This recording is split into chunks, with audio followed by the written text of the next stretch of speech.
Welcome back to the manse at Presbyterian Comber. I'm outside today. Last time you saw me was just looking across from the study window there at the front. The sun's been shining and it's been really a beautiful springtime in the midst of a very dark time. And yet, with having a little bit more time on our hands, I've tended to look through the study window there, across into the garden here and beyond into the playing fields, and I have to say to myself, what a wonderful world. We hear the birds, we look here and we see the magnolia blossom now coming out fully, or if you look over to that other side, I showed you a bud on a tree and now it's in full red bloom. What a wonderful world. And even wildlife. If we look at that tree there, and we found from the window, we've seen a number of squirrels just climbing up and then able to jump from one side to another.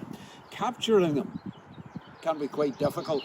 But one evening, just from the other side of that tree, and it was coming towards the end of the day, we saw him up at the top and we've taken a photograph. I want you to look at that photograph. I hope you can see where he is. It's up to the top where the branch is, and if you look closely, you will perhaps see and find a silhouette just against the background. And when I walk along by the ditch here also, I see how butterflies are now increasing in number, and some of the colours are quite superb. Here's one. We took it just the other evening with the phone camera. Once again, nature we notice. Nature whenever we have a chance to listen and to watch. Unfortunately, over the past while, we have been rushing about, pushing life in front of us. And with the close down, the opportunity has come to pause. I want to read a few lines from Wordsworth almost 2 centuries ago. And yet it's as if he were speaking right now. The world is too much with us. Late and soon, getting and spending, we lay waste our powers. Little we see in nature that is ours, we have given our hearts away. Too much buying, spending, rushing, little in nature that we see as ours. It is a wonderful world. I want to show you another world. It's one I bought 35 years ago, and I just unearthed it recently. You may have seen, if you're of a certain vintage like me, the old Rubik's Cube.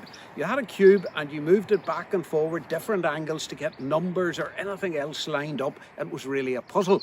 Well, this is a version where you get the world, you get the countries, and you're to try and get everything lined up so that they get back to where they should be. As you can see, 35 years and I still haven't managed it. There's a bit of America there, and another bit here, and I really don't know where we are in these islands, but I've never got it together after all that time. And then if you look at it, you will also see a couple of pieces missing. It's out of sync. A few pieces are broken and it can't quite be put together. At the moment, I often think that's a bit like our real world. Everything's out of order and we can't put it together, and there's some pieces missing. Not because when the world was made it was like that in a sense, because we still have a world balanced finely. The laws of maths and physics keep things clearly in perspective, and it's not in chaos. But we as human beings have tended to do this. We have pushed it our way. Everything's out of sync. Should it be climate, countries, or whatever? And how do we put it together? The virus, unfortunately, has hit us right around the world. And it says to us at the moment, I'm not a respecter of a country, of a colour, of a background, of a person. It just strikes indiscriminately. Probably it's saying to us, unless we work together as one and change the way we have been living, how are we going to win? The virus challenges us with our relationships to each other around this globe and maybe within each country. The virus also maybe hits us because we might want to say, well, this is such a big task. We're so thankful for all who are helping and saving things, and yet there are moments where maybe we look out, we look up, we look around and we say, is there anyone, anything out there? We need something bigger to help us. Is there someone or something greater than us to whom we can turn? I find a little verse in the Bible, a well-known verse, and it maybe speaks into both of those situations.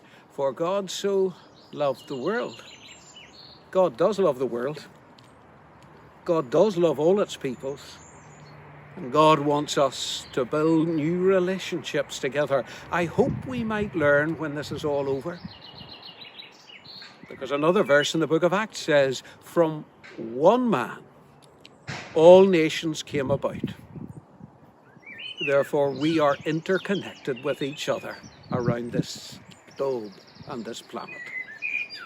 For God so loved the world that he gave his only Son, that whoever believes in him might know life. Because we now find it's not something out there, but someone not in distance, but around us. Someone who wants to build relationship with us individually, so that we can open our hearts and know that God is real and he is concerned for this world. He is concerned that we might relate to him also.